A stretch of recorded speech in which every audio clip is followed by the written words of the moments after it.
దేవుని నామమునకు స్తోత్రములండి. నాటి ధ్యానాంశము ఆమోసు గ్రంథము 3వ అధ్యాయం అండి. 3వ అధ్యాయంలో 1-2 వచనములలో దేవుడు ఇశ్రాయేలులను ప్రత్యేకపరుచుకొని వారి ద్వారా సకల జనులు తనను తెలుసుకొనవలనని వారికి ప్రత్యక్షపరుచుకున్నారండి.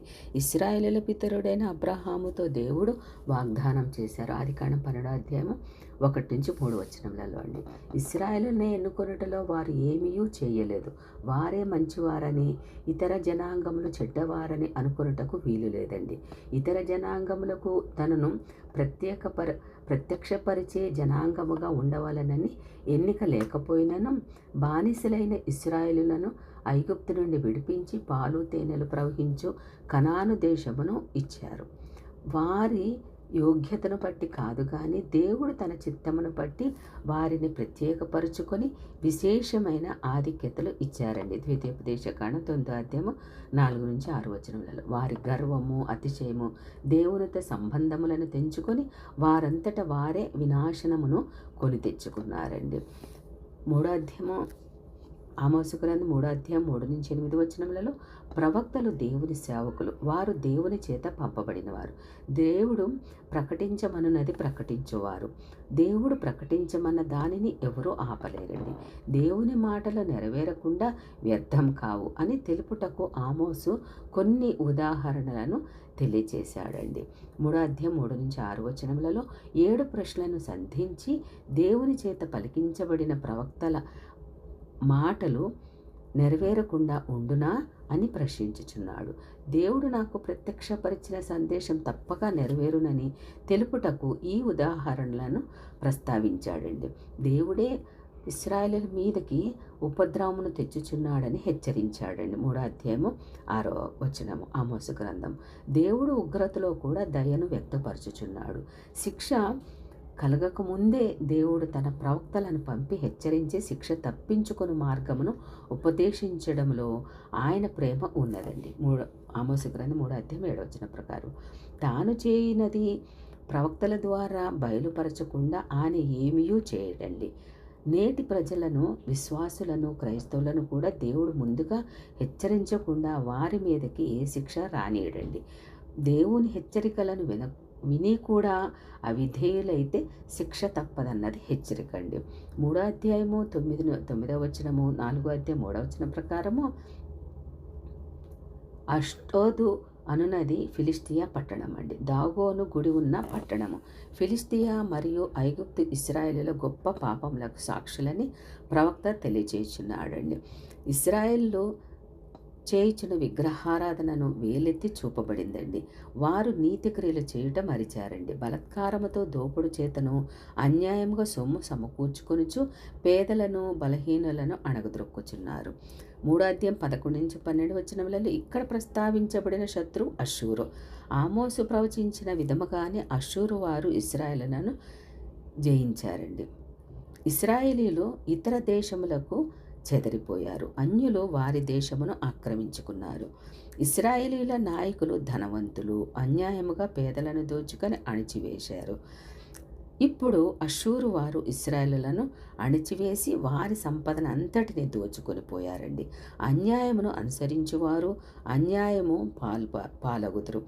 ఇశ్రాయేలీలు మారు మనసు పొందాలని ఆశించినా అది ఆలస్యమైపోయినదని ఆమోసు హెచ్చరించుచున్నాడండి. విలువైనది ఏదియూ మిగలకుండా సమూల ధ్వంసము గావించబడునని ప్రవక్త హెచ్చరించుచున్నాడండి. ఆమోసు గ్రంథం 3వ అధ్యాయం 13-15 వచనములలో బేతేలులోని బలిపీఠములను నశింపచేయుదునని వారి నగరులను నాశనము చేయుదునని దేవుని తీర్పును ప్రవక్త ధైర్యంగా ప్రకటించాడండి. ఇశ్రాయేలీల బలిపీఠములను అనగా అన్య దేవతారాధన పడగొట్టేదనని హెచ్చరించుటలో దేవుడు వారి మత జీవన విధానమును సంపూర్ణముగా వ్యతిరేకించుచున్నాడు. బలిపీఠపు కొమ్ములు రక్షణకు సూచన. వారికి రక్షణ లేకుండా పాడు చేయబడును. ఆమోసు గ్రంథం 4వ అధ్యాయము 1-3 వచనములలో ఇశ్రాయేలు సంపన్నవంతమైన స్త్రీలను భాషాను ఆవులుగా 4వ అధ్యాయం 1వ వచనము సంబోధించబడిందండి. ఇవి బాగా బలిసినవి, కడుపు నిండా తిని మదాంధకారముతో ఉన్నవి. కీర్తన గ్రంథం 22 అధ్యాయం 12 వచనం ప్రకారం. ఈ స్త్రీలు తమ భర్తలను ప్రేరేపించి పేదలను దోచుకొనుటకు, అణగద్రొక్కుటకు, అన్యాయం చేయుటకు పురికొల్పుచు అన్యాయ సంపాదనతో సుఖించుచున్నారు. వారి విలాసవంతమైన సుఖ సౌఖ్యములకు పేదలను దరిద్రులను బాధించుచున్నారు. దేవుని ధర్మశాస్త్రమును మరచి బాగా తిని బలిసే ఉన్నారండి. పేదవారి నోరు కొట్టి వారి కడుపులు నింపుకుంటున్నారు. వారికి భయంకరమైన దైవ తీర్పు రానయ్యున్నదని ఆమోసి హెచ్చరించుచున్నాడండి. అది వచ్చినప్పుడు అష్షూరు సైన్యము వీరిని పట్టుకొని నోటికి కళ్ళెం పెట్టి లాగుకొని పోయెదరు.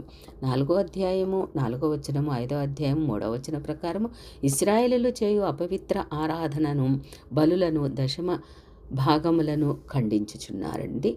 ప్రవక్త బేతేలులో, గిల్గాలులో వారు చేయుచున్న అపవిత్ర విగ్రహారాధనను ఆమోసు ఖండించుచున్నాడండి. దేవుని స్థానంలో వారు విగ్రహములను ఆరాధించుచున్నారు. బేతేలు నద్ద దేవుడు తన నిబంధనను నూతనపరిచాడండి. ఆదికాండం 28 అధ్యాయం 10 నుంచి 22 వచనములలో. ఆ సమయంలో బేతేలు ఉత్తర రాజ్యమునకు మత కేంద్రముగా ఉండేది. యురోబాము అక్కడ విగ్రహాన్ని ప్రతిష్ఠించి ప్రజలను యెరూషలేము పోకుండా అడ్డుకున్నాడండి. రాజుల మొదటి గ్రంథం 12వ అధ్యాయం 26 నుంచి 29 వచనంలో. గిల్గాలు అనునది ఇశ్రాయేలుల వాగ్దాన దేశంలో ప్రవేశించిన మొట్టమొదటి స్థలము. యెహోషువ 4వ అధ్యాయం 19వ వచనం ప్రకారం. ఇక్కడ యెహోషువ నిబంధనను నూతనపరిచి సున్నతిని స్థిరపరిచి పస్కాను ఆచరింపచేశాడండి. యెహోషువ గ్రంథం 5వ అధ్యాయం 2 నుంచి 11 వచనం. సౌలు మొదటి రాజుగా గిల్గాలులో అభిషేకింపబడ్డాడు. సమూయేలు మొదటి గ్రంథము 11వ అధ్యాయం 15 వచనం ప్రకారం. అట్టి పవిత్ర స్థలములను ఇశ్రాయేలీయులు విగ్రహారాధనతో విగ్రహాలను బలులు అర్పించుచు అపవిత్రపరిచారండి.